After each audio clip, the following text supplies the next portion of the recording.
Alors cet indicateur, c'est un indicateur qui est très connu, c'est le fameux coefficient de corrélation. Alors on entend quelquefois dire coefficient de corrélation linéaire. Bon. Pour moi, le mot linéaire est inclus dans corrélation, mais vous le rencontrez quelquefois. Donc si vous voyez coefficient de corrélation linéaire, c'est la même chose que ce qu'on appelle ici coefficient de corrélation.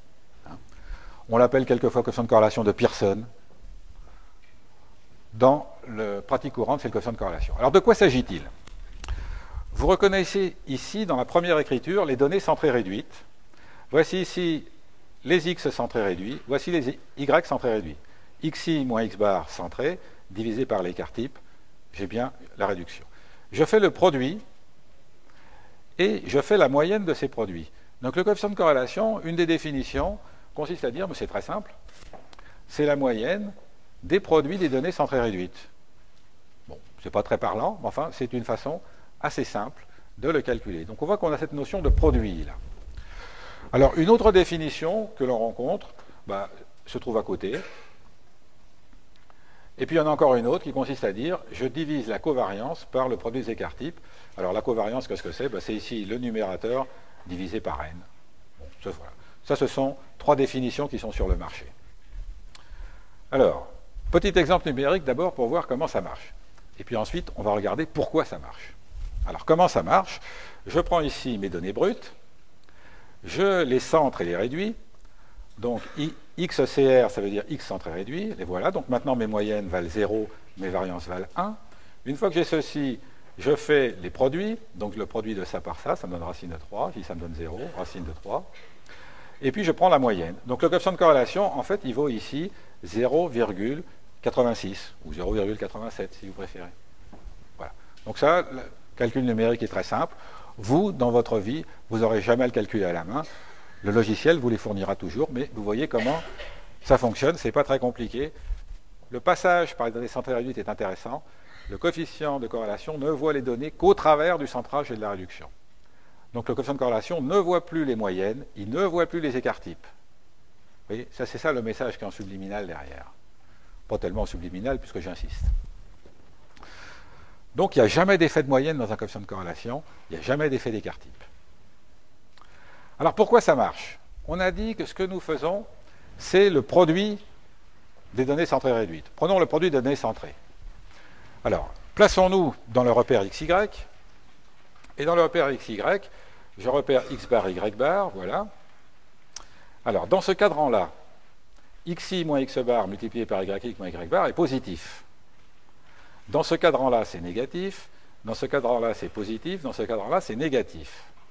On voit que le signe du produit dépend de l'emplacement, bien sûr, du point. Alors, regardez maintenant ce qui se passe.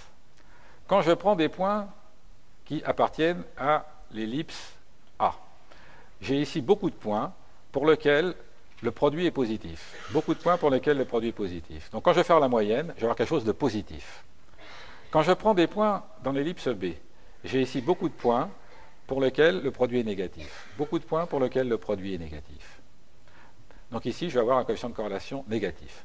Et tout de suite, vous voyez que le coefficient de corrélation, il va avoir un signe qui est positif lorsque la liaison est croissante. Alors la liaison est croissante, ça veut dire que plus x est grand, plus y est grand. Et puis le coefficient de corrélation, il va être négatif lorsque on a une liaison décroissante, c'est-à-dire lorsque plus x est grand, plus y est petit. Voilà pourquoi ça marche. Alors, plus précisément, examinons une série de cas particuliers. Alors, le coefficient de corrélation, comme vous allez rapidement l'apprendre, il varie entre moins 1 et plus 1. Alors, qu'est-ce que ça signifie quand il vaut plus 1?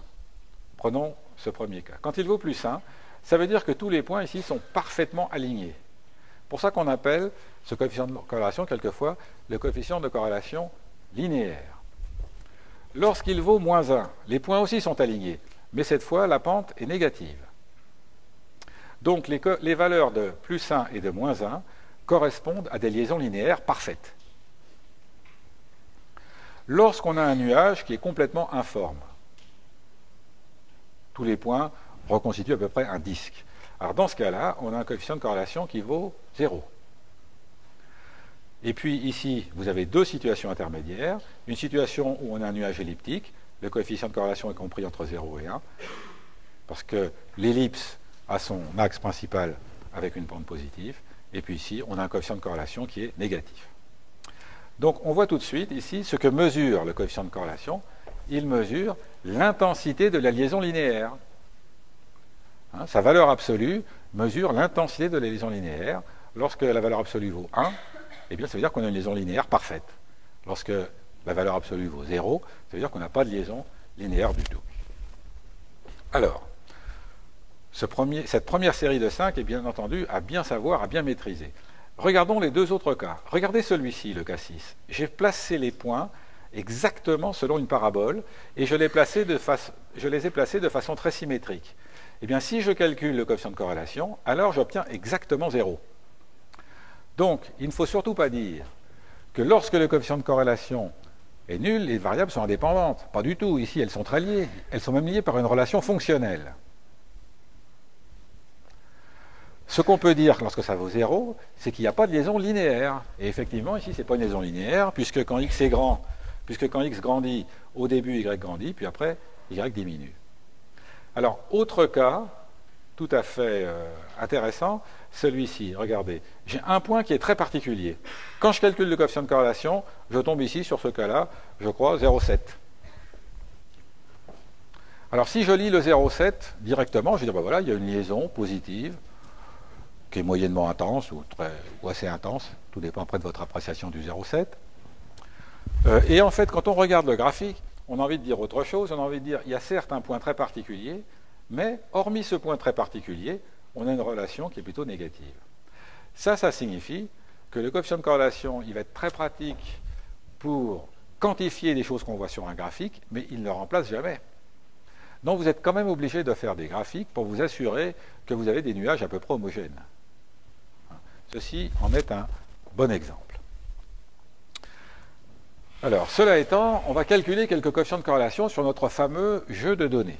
Alors, le jeu de données, qui est donc nos 909 élèves, je vais calculer ici les coefficients de corrélation entre les notes obtenues pendant l'année et la note au bac. Alors, tout à l'heure, on examinait pour les mathématiques le coefficient de la liaison entre la note au troisième trimestre et la note au bac. Quand je calcule le coefficient de corrélation, j'obtiens 0,678. Et puis j'avais, vous vous souvenez, le même dessin pour la physique. Alors pour la physique, eh bien, j'obtiens 0,721. Effectivement, la liaison ici semble plus intense que ici. Donc mon impression visuelle était bonne. Mon impression visuelle était bonne, selon laquelle, eh bien, en physique, la note au bac est plus étroitement liée à celle du troisième trimestre qu'en maths. Bien. Alors quand je regarde ce tableau, évidemment, on voit tout de suite beaucoup de choses. D'abord, tous les coefficients sont positifs. Donc dans l'ensemble, quand vous avez une bonne note pendant l'année, vous avez une bonne note au bac. Cela dit, ça dépend des disciplines. Ça dépend des disciplines. Et vous voyez que dans les disciplines scientifiques, le coefficient est beaucoup plus élevé que dans les disciplines littéraires. Autrement dit, quand vous avez une bonne note au troisième trimestre, en maths physique, vous êtes beaucoup plus assuré d'avoir une bonne note au bac que si vous avez une bonne note en philosophie ou histoire géo. Ça, c'est une constatation. Et puis, regardez l'évolution du coefficient au cours de l'année. Il est toujours croissant. Vous voyez, 0,57, 0,66, 0,67. C'est-à-dire que plus on s'approche du bac, plus la note obtenue pendant l'année ressemble, entre guillemets, est liée linéairement, c'est plus précis, à celle que l'on va obtenir au bac.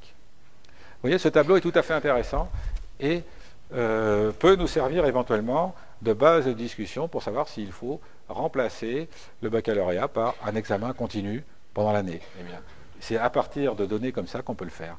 Alors, pour la petite histoire, il y a un cursus qui s'appelle le cursus agroalimentaire sur ce campus. Eh bien, ce cursus agroalimentaire avait autrefois un concours propre. Et on a enlevé ce concours propre, qui était quand même assez lourd à organiser, assez cher, par un contrôle continu, en quelque sorte, c'est-à-dire on a fait une première sélection à partir des notes obtenues pendant l'année, première et terminale, sur la base justement d'études statistiques comme celle-ci.